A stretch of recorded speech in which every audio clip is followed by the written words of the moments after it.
Alors ils lui dirent, où est Sarah ta femme? Il répondit, elle est là, dans la tente. L'un d'entre eux dit, je reviendrai vers toi à cette même époque.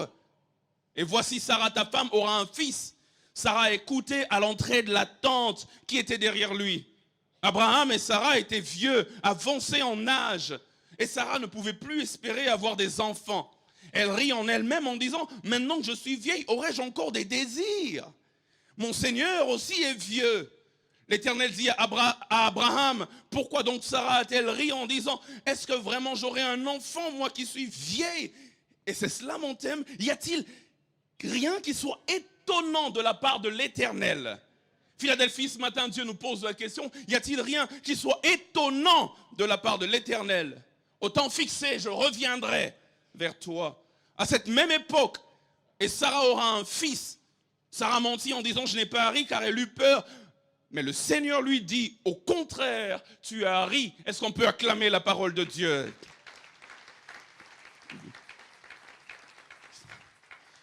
Y a-t-il rien qui soit étonnant? C'est ce que Louis II dit. Tout à l'heure, on verra ce que d'autres versions disent de la même phrase, du même verset 14.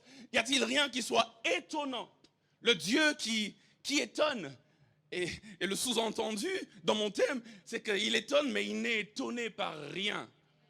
Il nous étonne, nous, mais rien ne l'étonne, lui. Le message de ce dimanche matin, ce n'est pas forcément un enseignement ou une prédication. Je suis convaincu que c'est une prophétie pour quelqu'un. Je suis venu prophétiser sur moi-même, mais ainsi que sur toi. Je suis venu libérer une parole prophétique afin que Dieu change la situation de quelqu'un. Lorsque je le préparais hier dans la nuit, il m'a dit ne va pas seulement le prêcher, mais va le prophétiser.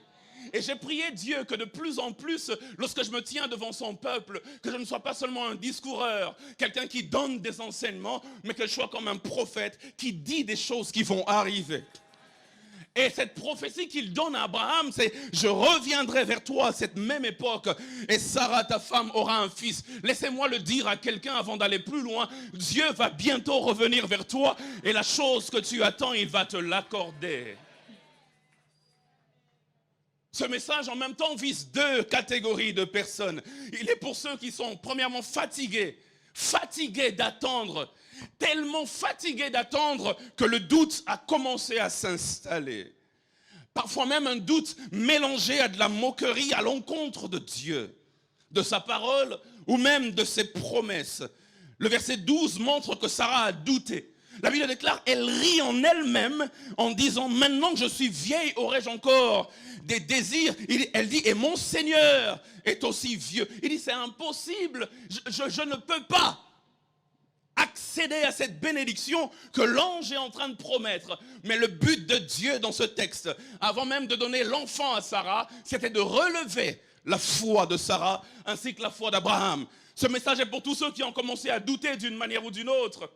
Pour tous ceux qui ont attendu longtemps, qui sont venus, qui ont été réguliers dans les programmes de prière, qui prient chaque jeudi, chaque matin, qui viennent écouter les enseignements chaque mercredi, et qui prient chaque dimanche et dans différents départements, mais rien ne bouge. La promesse même a été donnée, mais rien ne bouge. Je suis venu dire à quelqu'un, tu es proche de l'accomplissement. Dieu m'a dit de te le dire. Ce message, c'est aussi pour ceux qui ont placé une limitation à Dieu. Ils se disent, c'est vrai que Dieu peut faire, je n'en doute pas, mais pas jusque-là quand même. Je ne doute pas que Dieu puisse agir, mais pas jusqu'à ce niveau-là. Restons dans les limites du raisonnable. Dieu n'est pas limité par ce que nous on appelle raisonnable.